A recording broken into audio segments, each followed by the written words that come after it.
Hello, and welcome to a Health Podyssey. Just saying a pediatric network works great isn't really new, but saying how it was set up and what the hurdles have been and where the effort needs to go and where the pain points are, that's really interesting. I'm your host, Alan Weil. Today we're talking about improving the quality of care for children.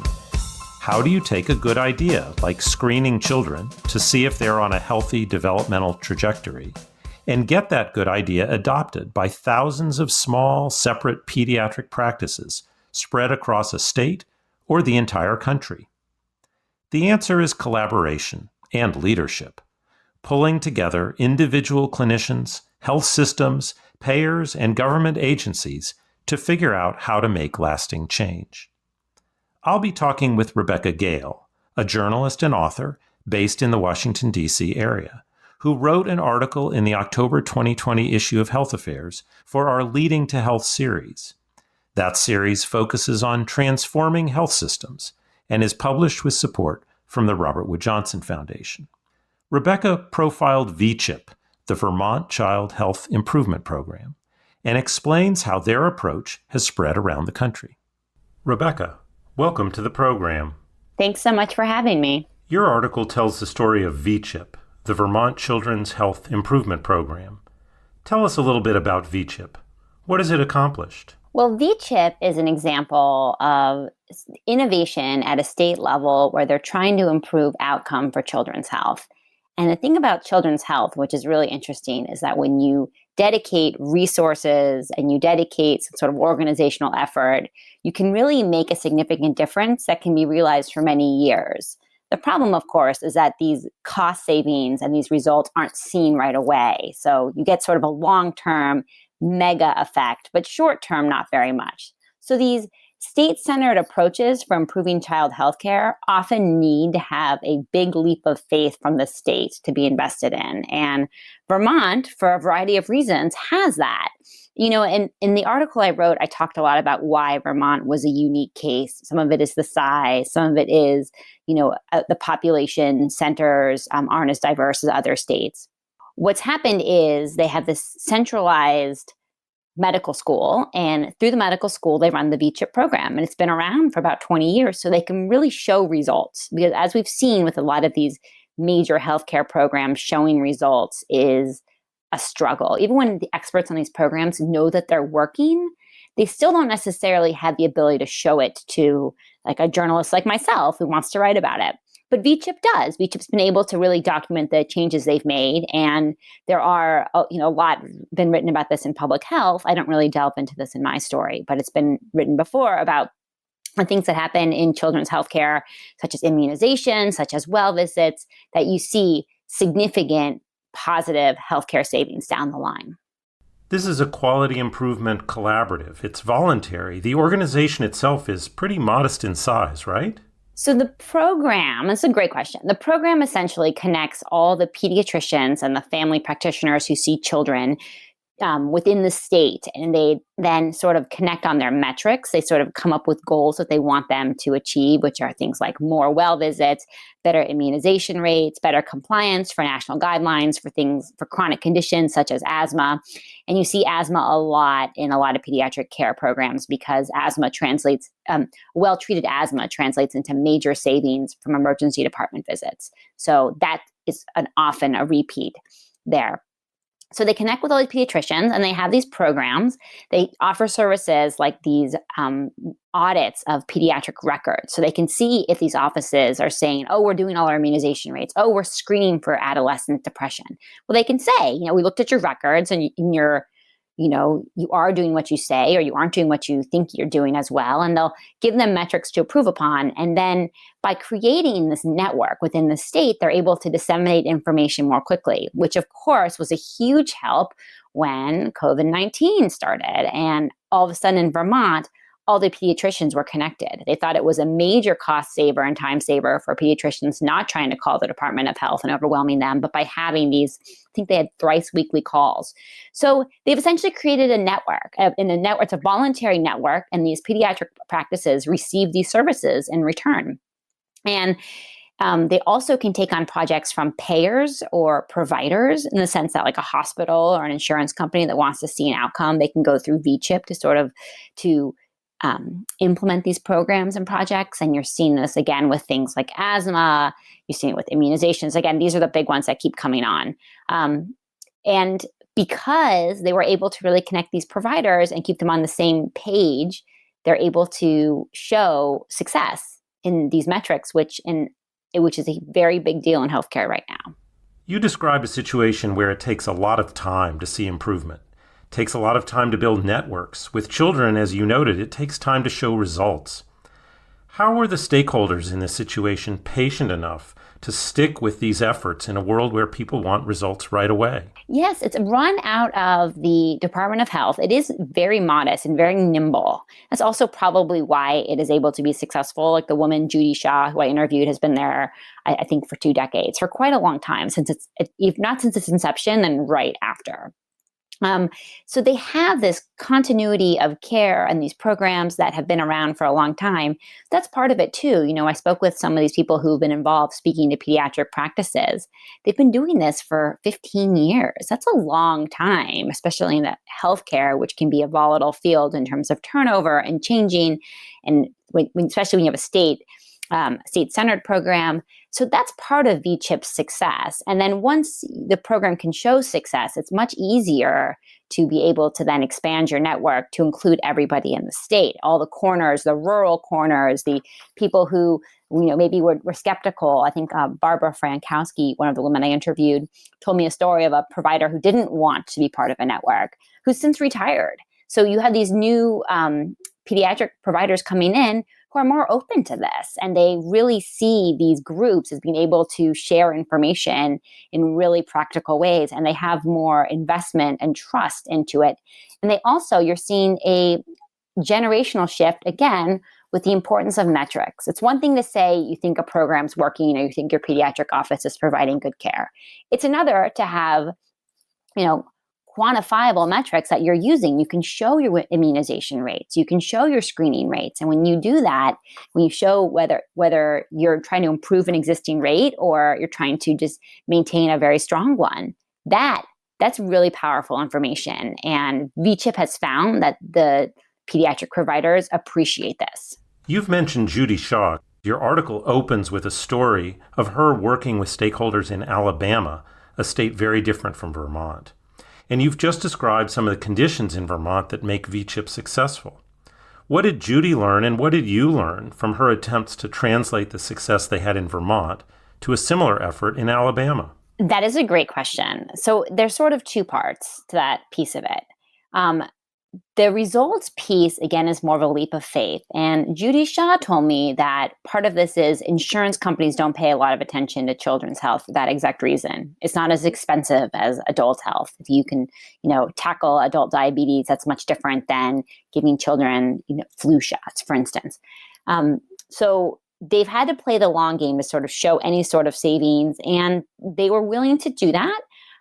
Part of it, again, is Vermont has a different culture. One of the things that I talked about in my article extensively, which I think is fascinating, and it was really interesting in my reporting, was that Vermont has this very expanded Medicaid eligibility level, which is 300% of the federal poverty level for families with children. That is significant.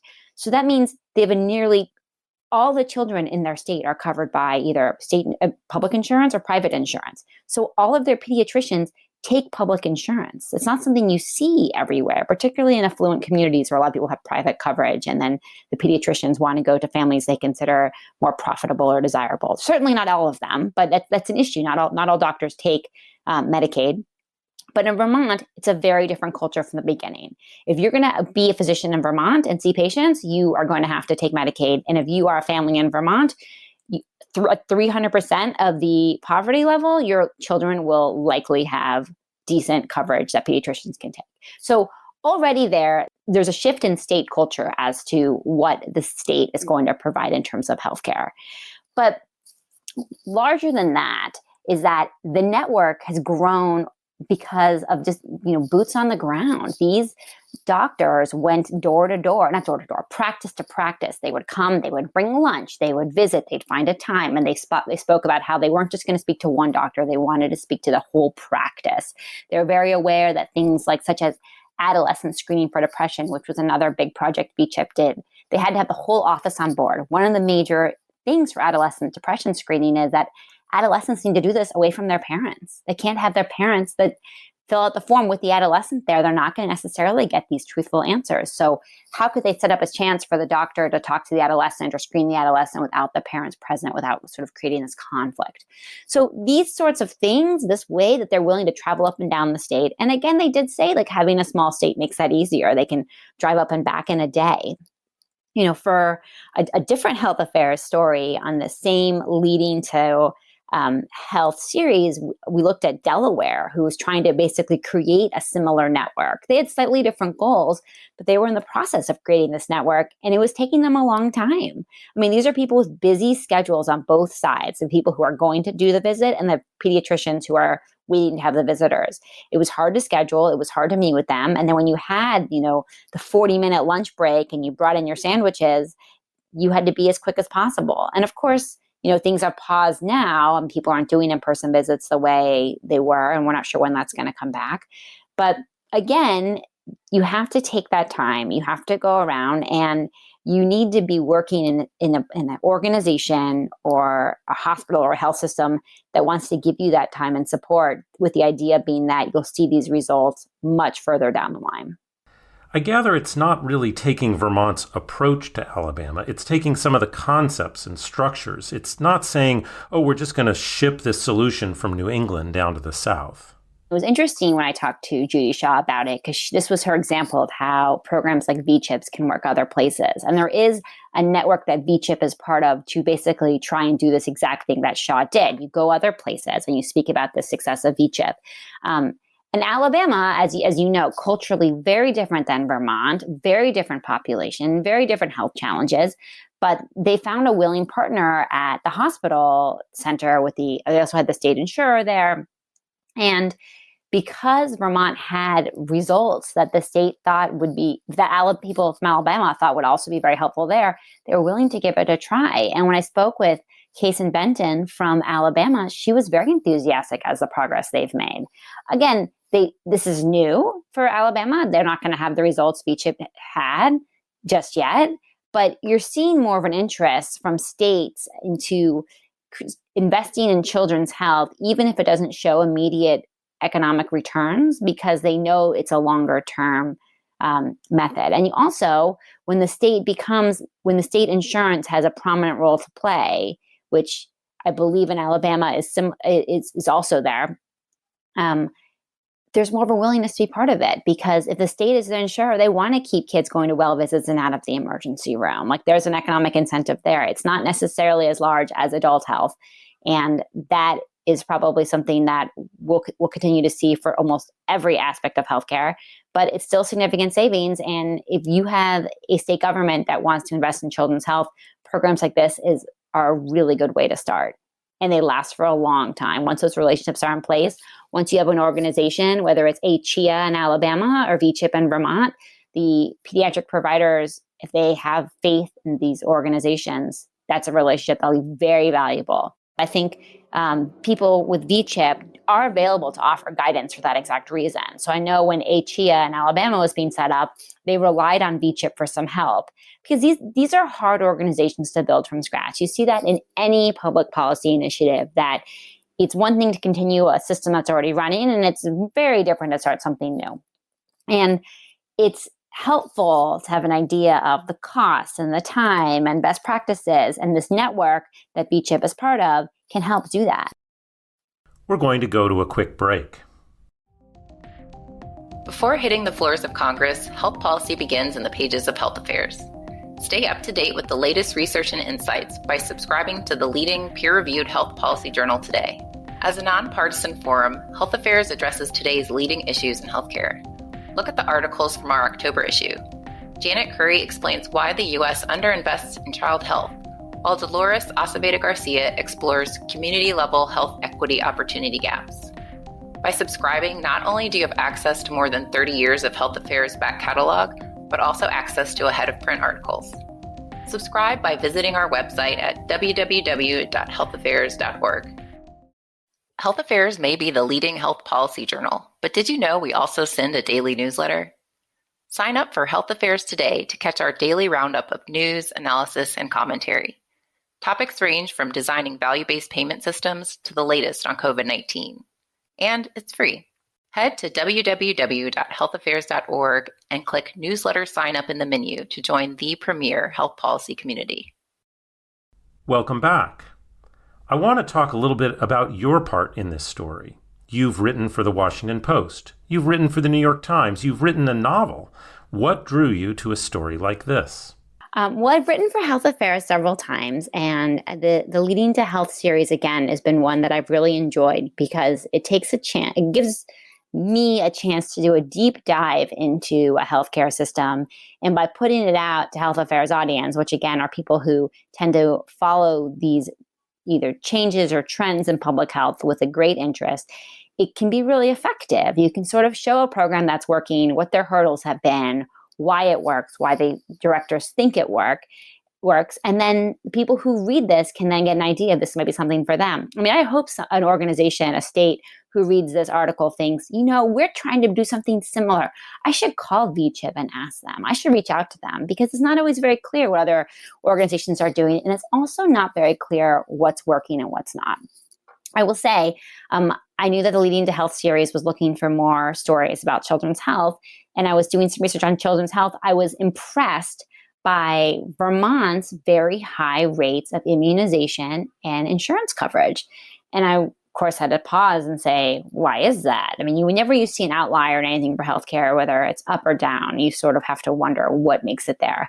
And again, I think it really goes back to this very high Medicaid eligibility. When you tell the citizens of your state that you believe all children are going to have health coverage, it's going to change the way the entire health system reacts to seeing children as patients. And I think that alone made it fascinating to delve into Vermont. And again, I was pretty happy with the way the story came out. That sounds a little bit like being a reporter. How does this differ from writing for a newspaper? It doesn't differ too much. Certainly for Health Affairs, the stories are longer. They take a little bit longer time, and they are read by a more niche audience. I mean, when you write for something like the Washington Post or the New York Times, you're writing for a consumer audience. Versus in Health Affairs, you expect people to have a better understanding of some of these health terms that you put out there. You don't have to explain them as much. There's not much in my article that explains what an improvement program is, versus if I were writing for a wider audience, I might have to go into more details as to why that would be something a state would be interested in. Normally with these stories of Health Affairs, I've been able to go to the location and actually do reporting on the ground, which is very valuable. And because of the timing of the story, we weren't able to do that. And even though I was really interested to learn about VCHIP, I do think when you're there on the ground, and I've been to a few places now for Health Affairs, and I've gotten to see how these systems work up close and personal, it makes a significant difference. So I would advise anyone who's looking to report these kind of detailed stories to be able to go there. And again, these are really extenuating circumstances with COVID, and I don't know how long such restrictions will be in place. And of course, it's better to report this way, but it's much different to sit and meet in person with people who are running these programs as opposed to doing it over Zoom. When I think about stories, whether they're in the broader press or a more niche journal like ours, there's typically a focus on innovation. People want to look at something new. You certainly came to this because you saw interesting results in Vermont. But a lot of what's in your article is about spreading innovation, which is generally not as exciting. It's about systems and infrastructure and funding. It's not shiny and new. How do you think we can keep the focus on innovation so things don't just happen in one place, but they spread and reach their potential? That's a really interesting observation. And I think you're right. And some of that does speak to the audience of Health Affairs that, just saying a pediatric network works great isn't really new. But saying how it was set up and what the hurdles have been and where the effort needs to go and where the pain points are, That's really interesting. It's not new information that we know getting children to a pediatrician with a trusted relationship and going frequently or going on sort of a schedule produces good outcomes for children. Like I think at this point, anybody who studies healthcare would be remiss to even question that idea. However, it is a big question is how do you get that relationship to be strong? How do you get parents to trust their provider? How do you get providers to see kids frequently? How do you get providers to have access to the most important information and recommendations as they change, especially with something like COVID, which does change things pretty quickly. And some of the best practices on COVID have evolved even in the few months we've been here. And that's expected with a new virus, but there's other aspects where you're seeing recommendations evolve. So that is why I think the nuts and bolts aspect of how these programs work is interesting in this type of article, because that's where people are going to want to pull back the curtain and sort of see what's there. The innovation piece for this, like maybe for like a story for a broader audience, like maybe that would be something like, oh, look, pediatrics has discovered that children who have well visits every year and up-to-date immunizations have better incidences of, healthcare or education, poverty, all of these things that have been tied to healthcare. They can show that this access to healthcare provides good outcomes for children. So that isn't really new of an innovation. It might be worth a story in a major publication if there's a new study on it. But the reality is, for people who are really living this every day, they want to know more about what happens when you pull back the curtain. You were talking about trust, say among parents and pediatricians, which is probably a place where trust is pretty high. When I listen to the story in Vermont, you talk about expansive coverage. One place that trust often isn't so great, at least at the outset, is between physicians and the government. If you're going to work together, there has to be a base of trust. And if you have public coverage for most kids and they're getting their care in individual private pediatricians' offices, you need trust between those private offices and the government. Alabama doesn't have as expansive coverage, but it's a lower income state, so Medicaid plays a pretty significant role. There's a lot of government insurance in Alabama, but it doesn't dominate the way it does in Vermont.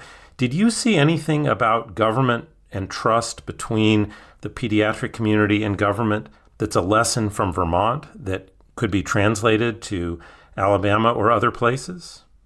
Some of it here was that the people VCHIP used to send out to these offices initially were pediatricians with strong ties there who had come, they were from Vermont, or they'd been in Vermont, they'd been practicing, they'd been connected to different aspects of the state. So when they went to this pediatric office, the idea of a shiny government official showing up and telling them what to do, that wasn't the attitude at all. This is what I heard from both sides, the people who had been visited by doctors, people who had come in to sort of done the recruiting. And I would think that in anybody who wants to sort of set up a meeting with any sort of thought as to what might be most effective would probably come in with that sort of humility. But VCHIP talked multiple times in multiple interviews about how this was a priority for them. And I do think that some of the reason these improvement networks start in smaller states is because it's easier to demonstrate that these people who are coming from the state capital or the state medical school or some sort of state-run center and visiting these offices are more closely connected to you. And we saw the same thing in Delaware too. When they were trying to create a network connected to Nemours, the children's hospital there, they would have to go up and down the state. But Delaware is a small state. You're not that far from one another. And I think in a state like California, those challenges are going to be very, very different because you might see more of that divide you're talking about. And maybe that's where the regional approaches make more sense. But in a place like Vermont, they were able to do that and they made it work. And were they able to bring that knowledge to Alabama?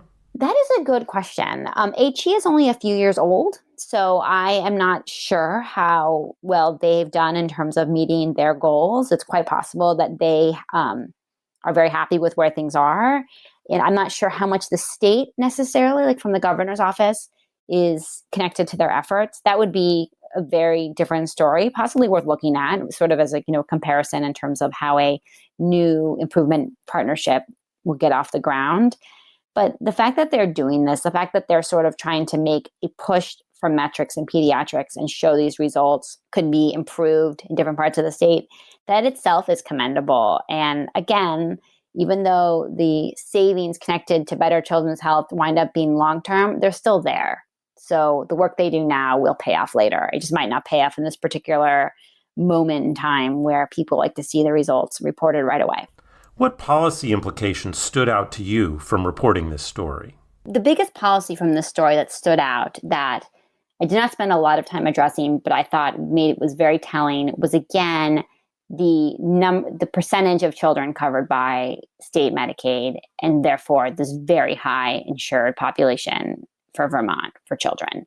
That was, again, what led me to the story. And VCHIP is sort of able to work hand in hand with, this is the wind in their sails that allows this population for whom they can get, it's easy. It's one thing to get them to a doctor. It's another thing to get them to the doctor when the visit isn't paid for or covered.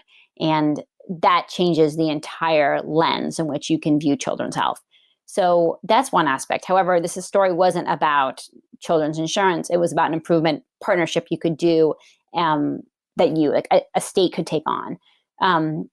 So from that broader perspective, I think some of the policy implications here would be the advantage of creating these partnerships with one another in the state to connect providers. And you see that what happens when there's a crisis like COVID-19, that they're able to easily get in touch with one another. They're able to easily set up calls, that people don't feel isolated or lacking the most up-to-date information.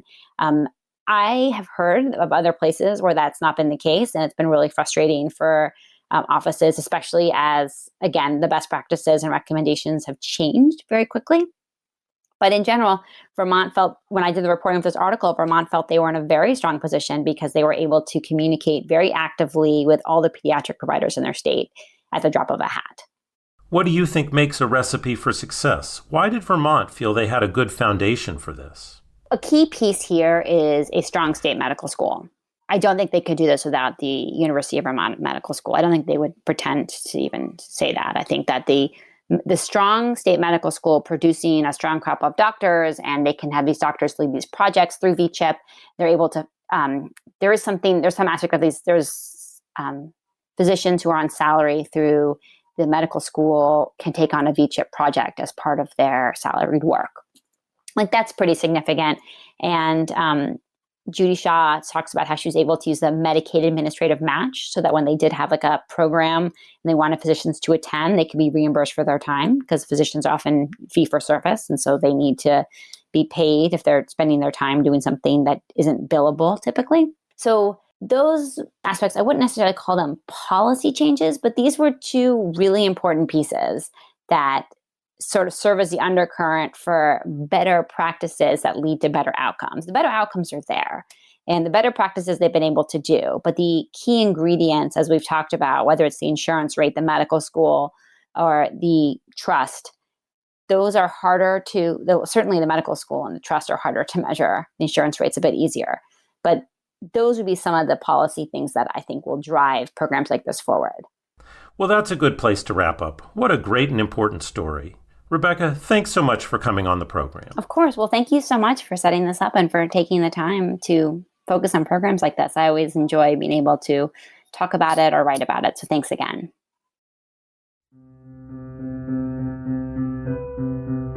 A Health Podyssey is produced by Health Affairs, the leading journal for health policy research.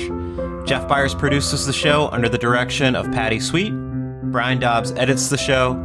Sue Ducat and Sarah Kolk help dot the I's and cross the T's with scheduling. Julia Vivelo produced the artwork. Music by Brian Dobbs and Julia Vivelo. Like the show? Subscribe to A Health Podyssey on Apple Podcasts, Spotify, Stitcher, Google, or wherever you listen to your favorite podcasts.